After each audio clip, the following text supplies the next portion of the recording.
శక్తి ఉండాలి కదా, నీకు అనలైజ్ చేసే శక్తి ఉండాలి, విశ్లేషణ చేసే శక్తి ఉండాలి కదా. మిగతా వాళ్ళ లెక్క నువ్వు కూడా మాట్లాడితే ఎట్లా? వాడు కూడా మాట్లాడతాడు, ఎందుకంటే ఆయన నాకు రాజకీయ ప్రత్యర్థి కాబట్టి 110 మాట్లాడతాడు. మీరు కాదు కదా నాకు రాజకీయ ప్రత్యర్థి. సార్ అంటే 36 మందిని బీఆర్ఎస్ వాళ్ళు తీసుకున్న దాని మీద మీరు పాయింట్అవుట్ చేశారు సార్. కానీ అంతకు ముందుకే రాజశేఖర రెడ్డి ఉద్యమ పార్టీగా ఉన్న బీఆర్ఎస్ నుంచి తీసుకున్నాడు. అదే పార్టీలో అంటే మీరు ఈ విషయాలు చెప్తున్నారు కాబట్టి అదే పార్టీలో మీరున్నారు. రాహుల్ గాంధీ ఇదే దాని మీద పోరాటం చేశాను. దాని మీద నాకు సరైన ఆన్సర్ రాలే. నేను ఒకటి మాత్రం స్పష్టంగా చెప్పగలుగుతాను. కడియం శ్రీహరిగా వ్యక్తిగతంగా ఫిరాయింపులను నేను సమర్థించను. నెంబర్ 1, కడియం శ్రీహరిగా వ్యక్తిగతంగా ఒక సిద్ధాంతానికి కట్టుబడి ఉన్న వ్యక్తిగా, ఒక అంబేద్కరైట్గా ఫిరాయింపులను నేను సమర్థించను. కానీ మన వ్యక్తిగత ఇష్టాయిష్టాల కంటే, మన ప్రతిష్ట కంటే ఎక్కువ నియోజకవర్గ అభివృద్ధి, ప్రజల సంక్షేమం ముఖ్యమని భావించినప్పుడు కొన్ని నిర్ణయాలు తీసుకోవాల్సి వస్తుంది. ఆ కోవలోనే నేను నిర్ణయం తీసుకోవడం జరిగింది.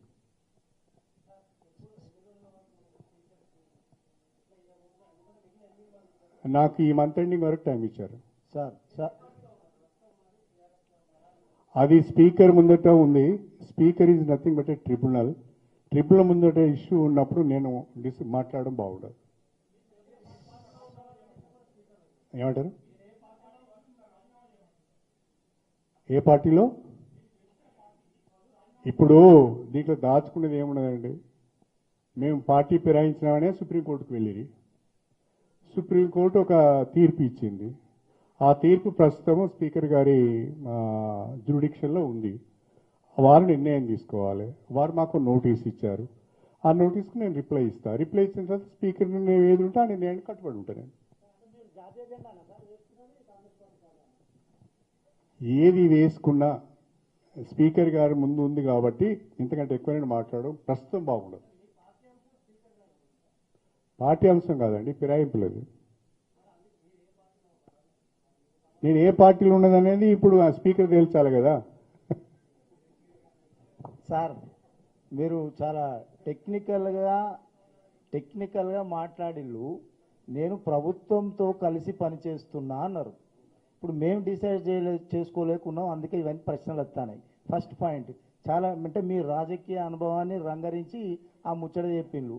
ప్రభుత్వంతో కలిసి పనిచేస్తున్నా, ప్రతి ఎమ్మెల్యే కూడా ప్రభుత్వంలో ఉంటాడు, కలిసి పనిచేస్తాడు. ఓకే సరే, 8 మంది ఎమ్మెల్యేలు మేము బీఆర్ఎస్లోనే ఉన్నాము అనేది వాళ్ళు సమాధానం ఇచ్చిండ్రు.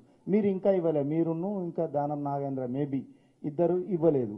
మీ అనేది వాళ్ళ జీవితంలో లేదు, వాళ్ళ నిజ జీవితంలో లేదు కాబట్టి అందరూ అదే రకంగా ఉంటున్నారని అనుకొని సభ్యత సంస్కారం లేకుండా విమర్శలు చేస్తున్నారు. భాష ఎక్కడి కనుక పోయింది అంటే, ఒక పోస్ట్ గ్రాడ్యుయేషన్ చదివిన వ్యక్తి, ఒక మెడిసిన్ చేసిన వ్యక్తి, ఒక ఇంజనీరింగ్ చేసిన వ్యక్తి, ఒక అడ్వకేట్గా పనిచేసిన చదువుకున్న వ్యక్తి కూడా హోందాతనాన్ని కోల్పోయి, మానవత్వాన్ని కోల్పోయి, రాజకీయంగా మాట్లాడవలసిన విషయాలను వ్యక్తిగత దూషణలకు దిగజార్చే ప్రయత్నము, రాజకీయ వ్యవస్థను భ్రష్టు పట్టించే ప్రయత్నం జరుగుతున్నది. ఇది మా జిల్లాలో ఉన్న మా మీడియా మిత్రులందరూ కూడా గమనించాలని చెప్పి నేను కోరుతున్నాను. నాకు కూడా చాలా మాటలు వచ్చు, నాకు కూడా చాలా బూతులు వచ్చు. ఎందుకంటే నేను పుట్టి పెరిగింది అక్కనేనైతే. నేను గదే పల్లెటూరులో పుడుతుని, గదే గుడిసెలలో పుడుతుని, గవే మాటలు ఇంటిని చిన్నప్పటి నుంచి. కాకపోతే తర్వాత కాలంలో ఇంత చదువుకొని కొంతమంది మీలాంటి మేధావులతోని కలిసి తిరిగి కాస్తో కూస్తో జ్ఞానాన్ని సంపాదించుకొని సభ్యతను నేర్చుకున్నా కాబట్టి కొన్ని మాట్లాడాలంటే ఇబ్బెట్టిగా అనిపిస్తుంది, సిగ్గు అనిపిస్తుంది నాకే. వాళ్ళు మాట్లాడిన మాటలు ఉచ్చరించడానికి కూడా నాకే సిగ్గు అనిపిస్తాను. అది వాళ్ళ విజ్ఞతకు వదిలేస్తున్నా నేను. బాధ ఎక్కడైతుంది అంటే, 15 సంవత్సరాలు ప్రజలు అవకాశం ఇస్తే, ఎమ్మెల్యేగా గెలిపిస్తే 15 సంవత్సరాలు నియోజకవర్గాన్ని పట్టించుకోకుండా, అభివృద్ధి పైన ఒక ప్రణాళిక లేకుండా, సంక్షేమం గురించి ఆలోచన చేయకుండా, రాజకీయం అంటే అవినీతి అక్రమాలు అనే విధంగా నిర్వచనం చెప్పి బీఫామ్లు అమ్ముకొని దళిత బంధు అమ్ముకొని తన చిల్లర చేతుల ద్వారా చిలిపి చేతుల ద్వారా నియోజకవర్గానికి చెడ్డ పేరు తెచ్చిన వ్యక్తి కుసంస్కారి లెక్క మాట్లాడుతూ ఉంటే సమాధానం చెప్పాలంటే కూడా బాధ అనిపిస్తున్నారు. రాజకీయ విధానాలపైన సమాధానం చెప్తాం. ఎస్ ఈ వర్క్ నువ్వు తెచ్చినావనో ఇది చేయలేదు, నువ్వు తప్పు మాట్లాడుతున్నావు అంటే సమాధానం చెప్తాం. లేదు నువ్వు ఈ హామీ ఇచ్చినావు, నువ్వు ఈ హామీని నిలబెట్టుకోలేదు అని అంటే దానికి మనం సమాధానం చెప్తాం. అలా కాకుండా ఇష్టం వచ్చిన రీతిలో మాట్లాడే ప్రయత్నం చేస్తున్నారు. ఇది రాజకీయాలకు మంచిది కాదు. వ్యక్తిగత దూషణలు రాజకీయాలలో పనికి రావు. దయచేసి గమనించాలి. విధానపరమైన విషయాలపైన రాజకీయంగా ప్రజల్లోకి వెళ్దాం, కొట్లాడదాం. ప్రజలు ఎవరు మంచివారో వాళ్ళు డిసైడ్ చేస్తారు. ఆల్రెడీ డిసైడ్ చేసిండ్రు వాళ్ళు, కానీ వీళ్ళకి అర్థమైతలేదు.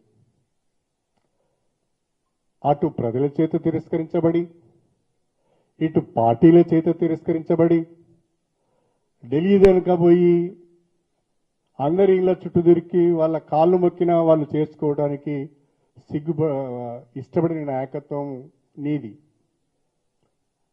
అది మర్చిపోయి సిగ్గు లేకుండా నువ్వు మాట్లాడుతూ వేరే వాడికి సిగ్గు లేదన్నట్టుగా ఇంకేదో భాష మాట్లాడితే ప్రజలు ఇవన్నీ అర్థం చేసుకోగలుగుతారు. ఎంత విచిత్రం అంటే నాకు తెలిసి